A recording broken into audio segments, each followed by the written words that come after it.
Okay, welcome to today's video. We're going to take a look at the OBDT, which is a new board that I've designed. This thing is a OBD2 splitter, kind of like the name implies. You get a T off of a single OBD2 port. So you have one male connector and two female connectors. That way you can connect two separate devices. Maybe you are trying to data log something that you're recording, kind of doing like a man-in-the-middle attack, or you are literally tuning and data logging everything at one time. That's another application you might want to use this for. And finally, you may just be trying to troubleshoot on the bench and need to use this pin strip header here. We'll take a closer look at the board here in a minute, but basically the whole purpose of this thing is to replace one of these kind of cables where you have, all of this cable and then, you get your splitter there. That kind of setup is a huge mess to have on the bench here, and so I wanted something a little bit smaller, more compact, takes up less space on my bench. So yes, today's video is sponsored by PCBWay. We'll start out with a shout out to today's sponsor, and then we'll take a general overview of one of these boards, what's all on there, get one assembled, and then hook it up to this bench tester and look at it on the bench and use. So yeah, let's jump right into this. Okay, so let's take a moment and look at today's sponsor, PCBWay, who sent us our circuit boards to do this video. And just so you know, I have been using them for all of my circuit boards lately, even the stuff that's not sponsored. So yeah, PCBWay is a manufacturer in China where you can get your bare boards made, you can get flex PCBs, you can get your CNC machining done, you can get 3D printing done, and you can get them to do PCBA where they completely assemble the board for you. They have a really straightforward process where you can do like the one click where you just drag and drop your Gerber file and order it. It's nice and quick, easy. They also sponsor projects like KiCad, so definitely I highly recommend them. And like I said, I've been using them for all of my bare boards lately, and everybody that's followed the channel for a while knows that I've used pretty much all three of the major manufacturers. PCBWay is definitely my favorite. So yeah, definitely check them out, and let's get back into this project. Okay, so let's just take a second and look over the design here and what we got going on. So first, we obviously have three OBD2 ports that connect to it, and then we have this pin strip header here, which will allow us to like connect oscilloscopes, run wires, anything like that. And also you can jump like your two CAN buses, because sometimes you got to change the CAN setup for a different tool versus the vehicle. So sometimes you need to jump that. But yeah, I got the basic labeling of kind of your most common OBD2 port on there, but I also gave you the pin numbers. It doesn't go pin 1 through 16 just because of the way this is spaced. It was easier to route the traces that way without having to really go through and do pretty complicated stuff. You can already see that the traces really are taking up pretty much the whole circuit board there, and it was hard to see with the black solder mask. Definitely was kind of the weird thing, which is why I labeled the pin number as well with it, just because it doesn't go 1 through 16. So yeah, then you have a fuse for this screw terminal, so put a little screw terminal there. So fuse where you can get your battery out, or you can backfeed in. Obviously you wouldn't want to backfeed in a vehicle, but if you're doing some work on the bench, you can provide power to troubleshoot a tool or something. So then you got your fuse that goes to there. You have a little resistor to set the current limit on the LED, and then a TVS diode as well. So D2 is the TVS diode, D1 is the LED, and then yeah, you have the fuse. So pretty simple board, not a lot to it. It's mostly just in the kind of routing of everything. And yeah, so that's the board. Okay, now for our OBD2 ports, we'll be using these Elec B1s. Yeah, we have these two different part numbers from them that we're using. The female one is this part number, and the male one is that part number. So those are our two connector. Well, we have three of them, but yeah, those are the two main connectors there. And then for our pin strip header, we are using that. Okay, so yeah, let's just start getting this thing put together and take a look at it from there. Okay, so first I'm going to start here putting on the OBD2 ports that go on the bottom, which are the female ones, and then I'll put that OBD2 port on the top for the male one. After that, we'll do the pin strip header, and we will then put on the SMD components. We really should have put the SMD components on first. Kind of, you want to put the smallest parts on the board first and then go to the biggest, but really this thing can be assembled with none of the SMD components on there. In the video, I'll do this, but I think for the one I use on the bench, I may not even put the SMD components on just because I don't need them for my application. And then the very last thing we'll do is put on that screw terminal. So yeah, the purpose of this project really is to be, used on the bench for reverse engineering, troubleshooting, that kind of stuff. It's designed for the bench, but you can use it in the car. The T should stick out far enough that it doesn't interfere with anything. You may not be able to close the door on some vehicles, depending on the size of the tool you have on that port that is facing towards the door. Just something to consider if you're going to use this. So what I'm actually going to use this for is to troubleshoot and test all of those boards that I sell for the J1850 variable pulse width. I'll actually only have I'll have one female connector on there, one male connector, and then just wires coming out where that third female connector would have gone.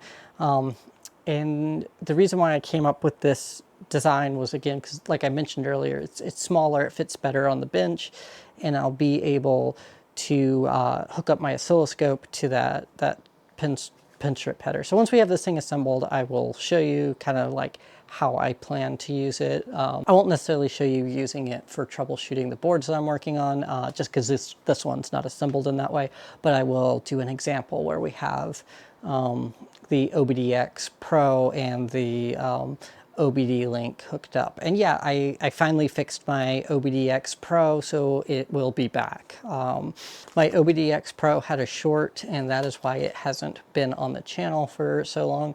But the short turned out to just be FOD. If you're not familiar with that term, FOD is like foreign object or debris. Yeah, so I was able to find that and get it removed off the board, and now it works again.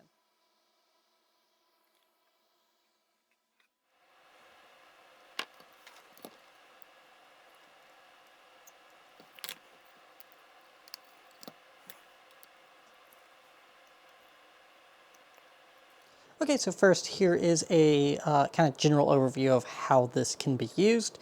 I have two devices hooked up here. I'm able to use an oscilloscope easily with a pin strip attached to the header, and I'm just using a ground coming out of there to clip to with my oscilloscope. So yeah, it's nice because I can test these two devices and look at that, and then I'm hooked up to the OBD2 port of one of these Amarillo cluster repair bench testers. And here is a good kind of overview of the setup, so that way you can see what's going on before I switch over and show you on screen like how I'm able to use these two devices, where I can send some commands with this device and then capture them with this other device here. And for this setup, I am using an OBD link here and an OBDX Pro. So for our setup, we're going to be using IPC hammer as our just example of what we want to capture. IPC hammer is going to the OBD link, and then we'll use PuTTY to connect to the OBDX Pro and just kind of data log all of the traffic on the bus. And then you'll be able to kind of see the instrument cluster react on screen there, and the oscilloscope showing all the communication happening. So first we got to connect to the OBDX Pro here, so it's on COM port 25. And then we need to send these commands to it. ATAR, ATSP2. So that was setting the protocol to J1850 variable pulse width, ATH1s, turning on the headers, ATAL, and then ATMA. So now it's monitoring, and we will get a response here for each one. So now I'll use IPC hammer, and let's just send the sweep command, which we already know what these commands are, but let's send them to. So it is a 99 to 02. And so yeah, that 6C60F0, those would be coming from IPC hammer there. So yeah, that's kind of how we can use this to do like a man-in-the-middle attack and read commands that are being sent out by some tool to see how the tool works. If it's something that's not open source. Obviously, IPC hammer is not the best example of this because it's open source. We can just go look in the source code, see what it's doing. But it's also open source, so I can show you without making any of these manufacturers upset that I'm showing how their tool works. So yeah, that is a use for this. Another use would just be so that way you can keep both of your tools plugged in all the time and never have to switch them out. And yeah, so kind of a good general demonstration of how you can use this tool. Hopefully you liked this project, which kind of ties into this one here. It's really for me to use as a test set for these instead of my current setup, which is this long loop of wire with that on there. So that's what I made it for, is for me to be able to troubleshoot and test these as I build them to sell them, which if you're not familiar with this, this is the J1850 variable pulse width USB dev kit. Basically, it's open source. You got the source code to be able to make changes, develop what you want to do before you spin a board, and all that you need is USB, and you can get J1850 variable pulse width out. You don't need to apply 12 volts for it. So it's supposed to be a convenient way of doing your development, where you can do everything kind of computer side and then spin up a board to test it. So yeah, that's kind of the whole purpose of this, is for me to be able to troubleshoot that, but I definitely saw the value in being able to use this for reverse engineering, which is why I did the demonstration that I did, where I showed how you can kind of use it as a man in the middle and capture all the communication. That was capturing everything, so you were getting what was coming out of the instrument cluster, and then what it was sending. There's really nothing too complicated about this. But I will sell them. I'm definitely going to sell the first 4. I may make some more and sell them again. The 5th one I'm going to keep for myself. Like I said, I made this really for me. The files will be on my GitHub, so if you don't want to buy one of these, you could just go to the link on GitHub. You can download the Gerber files, and then you'll be able to go to like PCBWay or whoever you want and get them made. I would recommend going to PCBWay just because they sponsored this video, and I actually do like using them. So yeah, you'll have the files available with the BOM and everything that you need to be able to assemble one of these, or you can follow the link to my eBay and buy at least one of the 4 that I'm definitely going to sell. I may sell more of them. It's just these connectors are a pain to keep in stock. So I just don't know if it's something I'm really interested in being in the market of selling. But yeah, that's kind of it for this project. I know it's not like some groundbreaking discovery here or, crazy tool or anything, but it's something that makes my life easier, which is why I came up with it, is I just wanted something made less of a mess on my bench than, having a giant loop of wire, or one of those other boxes you can buy on Amazon they have with the patch plugs and all of that. I wanted something small and compact, like I mentioned at the beginning of the video. And yeah, definitely follow the channel. I'll have some update videos on the 99 to 02 swap, that module right there. I'm definitely planning on another video on it. When I say that module, I mean this one.